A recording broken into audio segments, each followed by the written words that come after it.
Tangible assets, maps. Walter Graham Meredith III is one of the nation, indeed one of the world's great dealers. Controversial. This is what rich guys do. They get a map. He's here with us and with maps. He brought Caleb Map Slave along with him to hold the maps up. There's a map. Let's talk first about you're at Yale, you're bored, you're a loser student. You walked into somebody's library and there were maps, and it was just like that, right? Mr. Vitor at Yale turned me on to them. He excited me about the discovery period in the 16th century. That was 40 years ago, and I've never stopped. What's an average map cost? If I walk into your many stores and I'm a hitter and I want to throw something up on the wall, what's the entry price? So the American market, the entry price an average would be about $2,000. But if you go for anywhere else in the world, the average price is $300. Americans are still the great collectors. Okay. This is important. It's a break exclusive. It's a break exclusive. You can buy fancy maps. You don't have to be all the big names you talk to. Give me an example of a map that's like $3,000 or whatever that I'd be proud of. Well, the mapping of the United States in the 19th century, there are maps of almost any state you can think of, profoundly important, is going to cost you way less than $3,000, maybe under $1,000.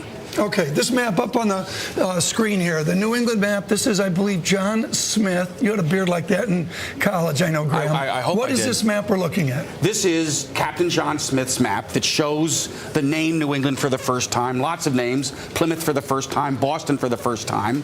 And it's this braggart sort of trying to get English settlers to come to the New World and settle this area with them. Is there one of those? There are probably about 50 of those in existence. Okay. Are they 50 all quote-unquote real, or with your work putting people in jail for forgeries? Do I know if I go into a dealer anywhere that it's the real deal, or could there be forgeries of that? There are lots of forgeries, lots of reproductions, lots of re-engravings. There are about 30 things you look at to tell if it's right. But basically, you need to find a good dealer or a good librarian to steer you clear. So what's this one cost? This is not $3,000. This is $145,000. This is the fourth state. It's a very fine impression, and it's the key map for anybody that collects New England.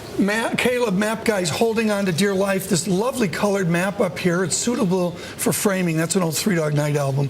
What is this gorgeous map we're looking at here? This is Ortelius's map of North and South America, which speaks to the power of Philip II, who controls all of Europe with the money he gets from Mexico and from Peru. So this is a map that's all about the money, the natural resources that he's raping from South America to finance Europe. When you look at these and when you talk to the big hitters, what's the vogue right now? What's in? What's like top of the market, stupid money? Well, the most important maps in American history that show tremendously important information for the very first time. Does it show it first? And if it does that, collectors are willing to pay almost anything. When I visited your studios, you were talking about some wonderful maps from Virginia.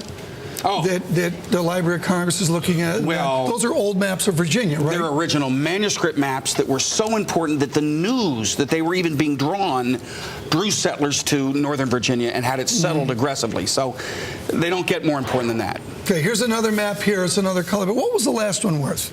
The last one was worth about $18,000. Okay, Jim, don't drop it. That's around. That's, you know.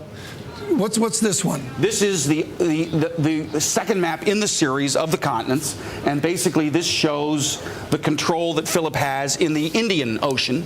He takes over Portugal in 1580, and again, he doesn't rape gold and silver this time. Now he's taking mace, cloves, nutmeg from the island of Banda. So he's taking all the spices from the Indies and bringing them to Europe. So he's making money two ways. Who was that map made for? Was it made for a rich guy in Delft that didn't know what to do with his money? That was made for Philip II.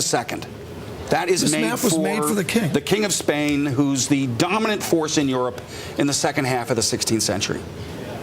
Did we know latitude and longitude then? We did not. That comes in the 18th century. That comes 200 years later, and that's the way that they had good clocks then. They needed a good clock to be able to determine longitude. They had a good idea for latitude. Yeah, okay. Let's show one more map. Pull that down here just because of time. Right now, when you look at the market, I believe we had a financial crisis. You had a wonderful auction at Sotheby's where you made millions and gave a lot to charity. Great. How nice of you. Are we back to business as usual? No, there is no middle class left in this country that's collecting. They're still hammered. There's no upper middle class left. It's only the very wealthy collectors that are moving this market, and they want the best. But regular guys are still out. This map looks cool. This has no color, which means it must be worth more. What's this gem worth? This is $650,000. This is, I mean, have you ever met a Canadian you didn't like? Don't drop it, Yeah. okay? Break exclusive. Don't drop it, please. Don't drop it. 650,000. Yeah, this is Samuel Champlain. So this is where all Canadians come from, and so it's the key map for any Canadian to have because it shows the genius of Champlain. He was an ethnographer. Eric Schatzker's not. Eric could buy this. I could see this. Have you ever met a Canadian you didn't like? Yeah, absolutely. I have. But no. But look at this. So this is the first map of Champlain. This is Champlain's first map that shows his incredible discoveries and settlement down the St. Lawrence River. This is the best. This is what everybody wants because he draws it, and he's showing the ethnography, the Native Americans, the botany, the fish, Right. everything. You do birds as well, Audubon and all that. Audubon keeps me alive. Are they still booming and all Thank God that? for Audubon. Audubon saved the business as the middle class walked away. I'd be on the corner with a cup. Okay, we got time for one more. Read this. This is a big deal, folks. It's a personal deal for me, as I knew Cy Schwartz, the great surgeon, years ago in my hometown, and he just one day decided to write about maps. Graham, read this. The mismapping of America today. Seymour Schwartz. Who is Seymour Schwartz to map pros? Seymour Schwartz has written 5 books about the mapping of America that are the definitive references. He is a great man. He's probably going to give his collection to the University of Virginia if they can handle some humidity problems in their library.